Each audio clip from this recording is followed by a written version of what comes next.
Israel announced Sunday that PM Naftali Bennett will pay his first official visit to India on April 2 at the invitation of his counterpart Narendra Modi.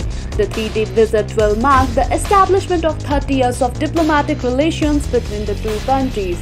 The visit will also take place against the backdrop of the Ukraine crisis, in which Bennett reportedly is playing a peacemaker, and which has also seen Modi having regular contacts with both President Vladimir Putin and his Ukrainian counterpart Volodymyr Zelensky.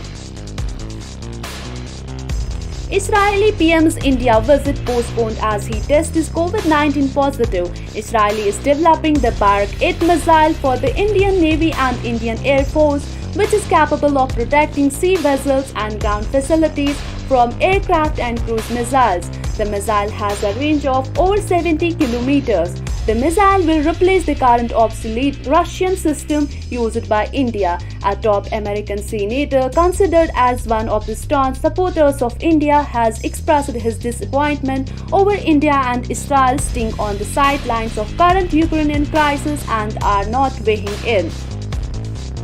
The differences expose the pearls Israel faces as war once again rips through the European continent, side with the Western ethos that Israel has embraced since its inception are mine, the Russian behemoth that looms on the Israel's doorstep in Syria. During the Kargil war, Israel had helped India by becoming a troubleshooter. During this war, India came to know about many of its shortcomings, which could not be resolved immediately. Israel immediately announced to help India through arms and ammunition. An agreement was signed between the two countries for the purchase of new weapons.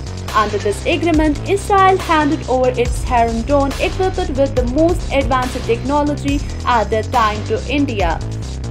We get to know their relation from this time. Israel is bringing new technology to India. In between this, PM of Israel and their defense minister and some big misunderstanding. Israel has recently unveiled a new electronic warfare system called Scorpious that its manufacturer, Israel Aerospace Industries, says has capabilities that will revolutionize electronic warfare. The enemy is trying to use the electromagnetic domain for all these activities, he said. We are also trying to use them, and we are each trying to deny the other side from the use of electromagnetic domain. He added that this domain is quickly becoming a battlefield in its own right. Effective modern electromagnetic warfare requires to know how to detect and counter various threats coming from all the directions. Unlike previous systems, which Fostic says are inherently limited, the Scorpius uses active electronically scanned array technology to scan the entire sky and can send narrowly targeted beams at any wavelength, any frequency, and any direction against specific targets without interfering with anybody else. That receptive enemy, electronic sensors, data communications, navigation, and radar. With AESA's multi-beam capability, Scorpius can simultaneously scan the entire surrounding region for targets and deploy narrowly focused beams to interfere with multiple threats across the electromagnetic spectrum. The system is able to target a range of threats including UAVs, ships, missiles, communication links, low probability of interception, radars, and more. Scorpius effectively disrupts the operation of their electromagnetic systems, including radar and electronic sensors, navigation, and data communications.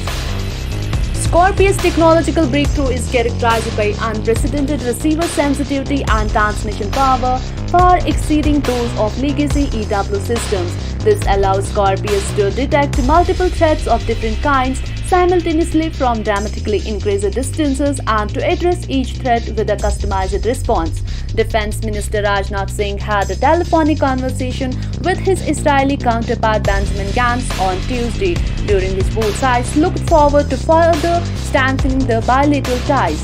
The telephonic talks came shortly after Israel announced the postponement of Prime Minister Naftali Bennett's visit to India. Both the Defense Minister and PM of Israel wants to be close with Indian PM, and since the relation is almost 30 years, it counts for celebration between them. So both of them want to take part with the Indian PM.